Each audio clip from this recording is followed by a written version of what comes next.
नहीं देखते तो अच्छा रहता। बहुत बाउन सकने मेरी इच्छा है देखने के लिए। मैंने आपके हर स्वरूप का दर्शन किया समाधि योग साधना में, लेकिन इस स्वरूप को भी हमें देखने की इच्छा है। उस समय भगवान का ठीक है, पार्वती जी और शंकर जी दोनों अपना बैठे थे। अचानक भगवान ने अपना लीला किया, और लीला किया वो उसी समय अचानक देखे उनके सामने अपने आप में कुछ युवतियां अपने आप में अपूर्व सौंदर्य ऐश्वर्य लावण्य से संपन्न होकर के और कंदू को खेलने लगी, फुटबॉल को खेलने लगी। कभी हाथों से उछाल रही है, कभी घुटनों से उछाल रही है, कभी पैरों से उछाल रही है। शंकर जी पार्वती देख रही हो कितना अच्छा अपने आप कौतूहल कर रही है, क्या मैं भी उस कौतूहल में चला जाऊं? पार्वती अरे महाराज आप बैठिए ना, ये क्या कर रहे हैं, बैठिए आप। नहीं नहीं मेरी भी इच्छा है उस प्रतियोगिता में उन कंदुक में सम्मिलित होने के लिए।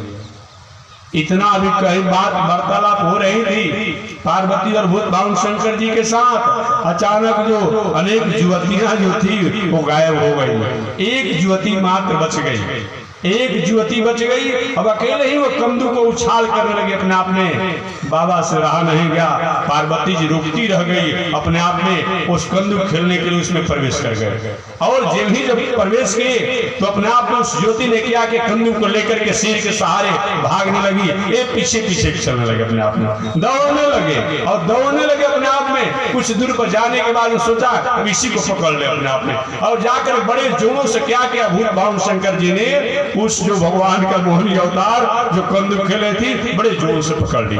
अब पकड़ जब लिए वो मोहिनी अवतार क्या नीचे की तरफ बैठ करके भाग गई अपने आप में, भाग गई। पुनः शंकर जी पीछे पीछे जाने लगे। पार्वती भी देखकर हैरान हो गई, ये क्या हो गया, अपने आप में हैरान हो गई। पुनः गए और जाकर के अपने आप क्या किया, उनके बाहों को पकड़ लिया, उसमें झटका दिया। तपस्वी है बेचारे बहुत भाव शंकर जी अपने आप इधर हो गए, पुनः भागने लगे अपने आप में। और तीसरी बार जाकर के वो जोरों से उसके कमर को पकड़ लिया। उसी समय भगवान अपना स्वरूप दिखाए। बाबा ये क्या है अपने आप में? आपने कहा कि दैत्यों ने कैसे मेरे मोहिनी रूप में फंस करके और अमृत को दे दिया, आप जैसे तपस्वी जोगी जब मेरे मोहिनी रूप में इस तरह से दौड़ में हैं तो उन असुरों की बात क्या है? बहुत बाउंस करने का प्रभु क्षमा कीजिएगा, क्षमा कीजिएगा अपने आप में। भगवान ने कहा सुनिए, इस मोहिनी अवतार की कथा को जो सुनेगा वो हमारी माया में नहीं फंसेगा, ऐसा मेरा आशीर्वाद। वही अपने आप में तो शिव विरंच को मोही, यही शंकर जी अपने आप में भी फंस गए। दूसरे की बात क्या कहा जाए, शिव विरंच को मोही वो है बपुरा आम। जहां तक ब्रह्मा जी की बात में निवेदन कर रहा था, वो ब्रह्मा जी द्वारा सरस्वती देवी अपने आप प्रकट हुई, और सरस्वती देवी जब प्रकट हुई तो ब्रह्मा के मन में हुआ कि सृष्टि का विस्तार तो मैं मानसिक सृष्टि अपने आप संकल्पित सृष्टि मानसिक सृष्टि कर रहा हूं, अपने आप में मानस सृष्टि कर रहा हूं, लेकिन अब मैथुनी सृष्टि होनी चाहिए। और मैथुनी सृष्टि के लिए हमारे ब्रह्मा जी ने विचार किया कि सरस्वती देवी कहीं अपने आप में मेरी पत्नी जैसा इसके साथ व्यवहार होगा तो सृष्टि का विस्तार हो जाएगा।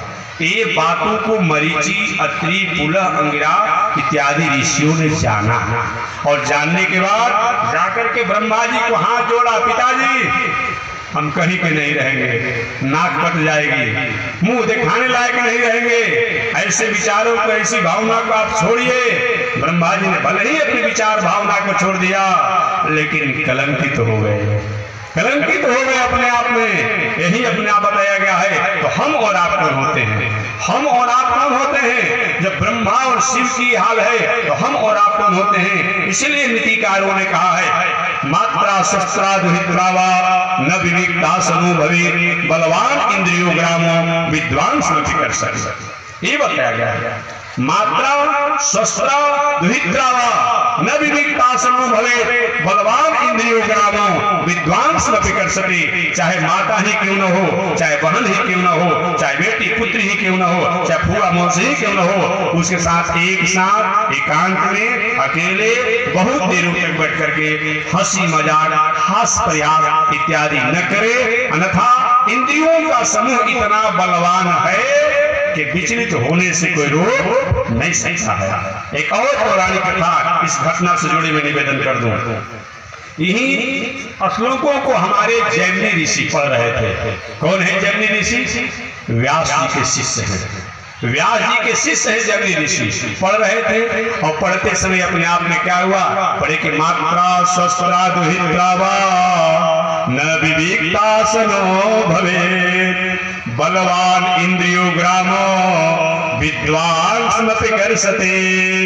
जमनी ऋषि ने व्यास जी से कहा, गुरु जी यह श्लोक तो अच्छा है, लेकिन इसमें एक शब्द जो है विद्वान स्मृति कर सके, विद्वान भी कभी कभी विचलित हो जाते हैं इस घटनाओं द्वारा, इसको हटा दीजिए ना, इसको हटा दीजिए, ये उपयुक्त नहीं है। अलग से किसी ऋषियों द्वारा कभी किसी काल में अलग से जोड़ दिया गया है। व्यास ने कहा कि नहीं वत्स ये सही है, लेकिन नहीं कैसे मैं मानूं, व्यास जी का समय आएगा तो मैं बताऊंगा कि सत्य है कि झूठ है, ये अलग से जोड़ा गया है क्या है।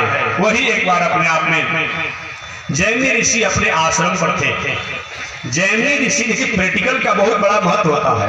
आज ही प्रैक्टिकल का अपने आप में व्यवस्था किया गया है, क्योंकि थ्योरी पढ़ना और प्रैक्टिकल करना ये बहुत अपने आप में कठिन होता है। पढ़ने को तो हम सब लोग पढ़ लेंगे, A square plus B square पर क्या होला जी, तो A square plus 2ab plus B square ये सब पढ़ लेगा, लेकिन A square plus B square को जब सिद्ध करना होगा उसके लिए पूरी व्याख्या की जरूरत पड़ेगी। ऐसे तो हम सब लोग याद कर लेंगे, A square plus B square पर क्या होता है, A square plus 2ab plus B square, ये सब पढ़ लेगा अपने आप में। पढ़ना सहज है, लेकिन प्रैक्टिकल करना कठिन बताया गया है, याद रखिएगा। वही हुआ व्यास जी ने कहा कि प्रैक्टिकल होना चाहिए। जैमिनी को संत है, जैमिनी कोई समान ऋषि नहीं है, समान नहीं है जैमिनी ऋषि अपने आप में। वही एक बार जैमिनी ऋषि अपने आश्रम पर थे, अचानक व्यास जी महाराज ने ये अपनी माया जोग माया द्वारा एक बालिका को अपने आप में प्रकट जैमिनी ऋषि के आश्रम पर किया,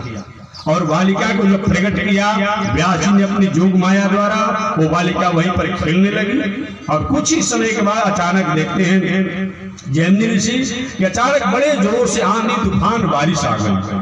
आंधी तूफान जब बारिश आ गई, अचानक सभी बालिकाएं जहां तहां चली गई, और एक बालिका असहाय होकर के अपने आप में ठंडे के कारण अपने आप शरीर कांप रहा था, शरीर के वस्त्र भींगे हुए थे, वे कहीं सहारा चाहती थी। जैमिनी ऋषि अपने गुफा से देखे कि दया सबसे बड़ा धर्म होता है। बात ठीक है, दया होना ही चाहिए, लेकिन दया का एक मानक होना चाहिए, दया की पात्रता होनी चाहिए, दया का एक मर्यादा होना चाहिए।